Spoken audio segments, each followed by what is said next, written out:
Sting is here. He is a singer, a songwriter, and a music legend. In a career that has spanned over 40 years, he has never stopped evolving. Once part of the rock band The Police, he has also achieved great success as a solo performer. A member of the Rock and Roll Hall of Fame and the Songwriters Hall of Fame, he has won, count them, 17 Grammys. He says that this simply makes him tired to talk about. I'm pleased to welcome Sting back to this table. Good afternoon, sir. How are you? I'm very well. So what do you know about your singing as a songwriter?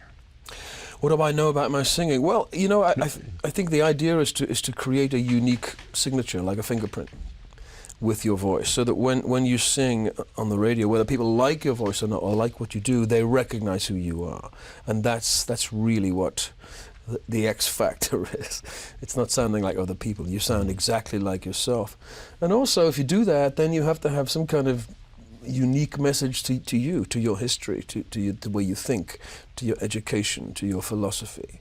And that doesn't happen immediately. What else would a songwriter look to for what you do with words? You know, I'm interested in literature. I always have been. I read a lot of poetry, read a lot of good books. I was well educated, and so I try and reflect that in my writing. Not to say that, you know, you need to be a poet to write a pop song. Sometimes great poetry will not translate into great song lyrics at all. You know, if you think of The Wasteland, it's not going to be a song. Sometimes lyrics are banal, right, but the process of putting them into music elevates them sometimes into the sublime. I don't quite understand the process, but it's not necessarily to be You a good don't understand poet. the process how something that looks banal could become magical in voice. It can.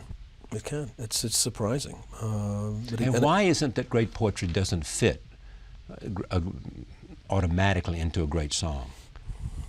It maybe doesn't need it. It already has its own music, you know. Yeah. But could it be too complex, or? It could be a little too complex, yeah. You have to be a little simple to write a good song. It needs, it's a balancing act. Where is the virgin territory for you? You know, I talked before about music being this never-ending journey, but it's Right. also a never-ending mystery. Quite what it is at the bottom of it. I think the perfect music is probably silence, and as musicians, all we really do is we create a rather beautiful and ornate frame for that perfection, which is silence. And some of my favorite artists really use silence very carefully and very artistically. Miles Davis, for example, knew the value and the measure of not playing. So what he didn't play was as eloquent as what he did play. And I think that's a lesson I've always tried to learn. Playwrights like Harold Pinter understood how to use, you know, pauses and silence too. Same thing. And Beckett. And Beckett. Yeah.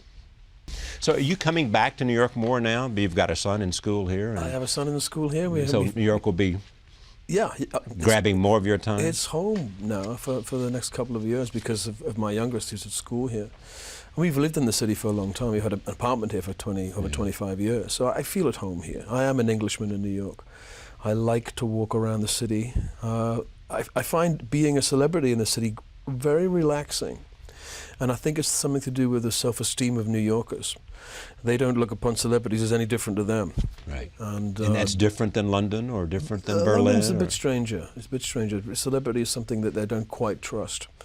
Whereas in New York, everyone's in their own TV show.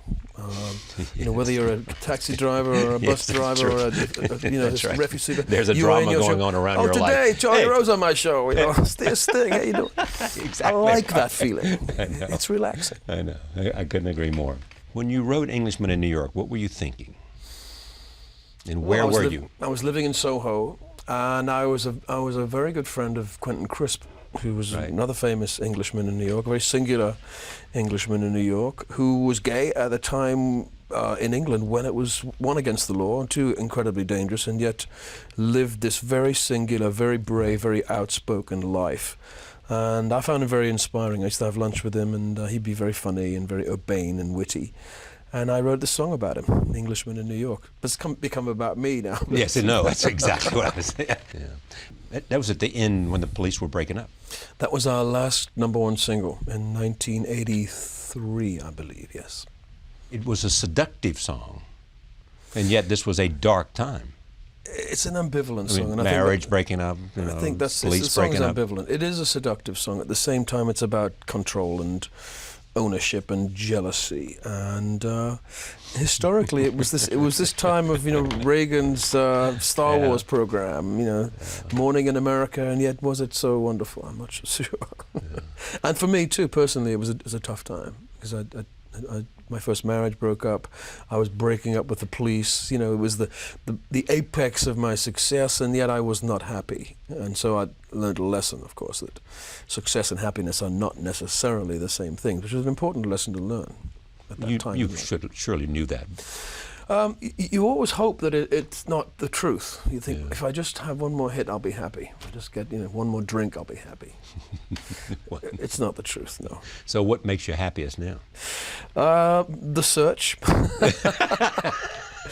Well, I'm 'Twas very, ever true. I'm It very- is the pursuit. I'm very in fortunate. the end. It is the pursuit. I have a wonderful family, a wonderful wife. Yes. But I think happiness as a concept is kind of a bovine thing, and human beings never really. Cows reach- get this, but the we cows don't. are happy. We don't. But just a grassy hillside, and they're happy. Totally. So that's not our lot on this planet. We're here searching. Yeah. But for what you not know? I enjoy the mystery. I would never say I'm an atheist. I say I'm an agnostic, and agnostic means I don't know. Yeah. And I embrace that not knowing. I mean, it's wonderful. We live in this incredible cosmos that just keeps getting further and further away from us. How wonderful to be at the center of this mystery.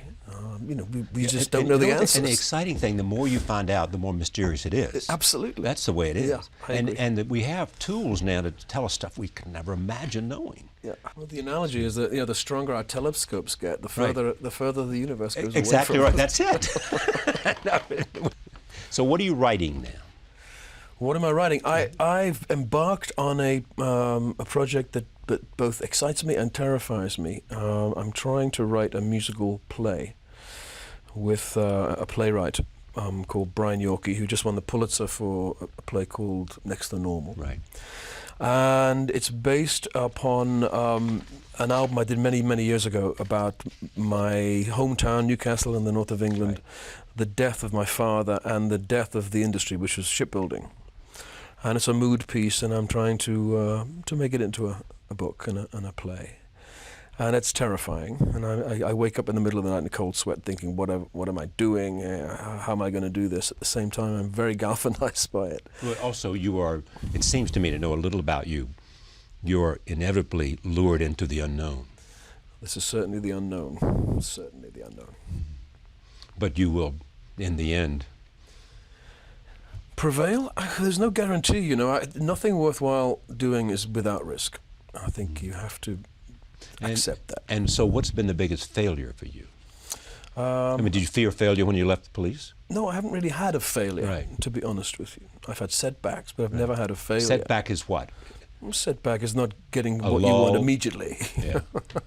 or one didn't work as much as you thought it might? Yeah, that's okay. If you learn more from those setbacks than you would from, massive success. And some you just want to try, knowing that the barometer or the metric of success is different.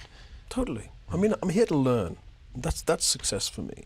Whether that translates into a Grammy Award or a million-selling album or whatever, it's beside the point. It's very nice, but it's really not the point. The point is to learn something and then and evolve and progress as an artist, as a person. Thank you for coming. It's great Thank to see you, you. Charlie. It's great to be here.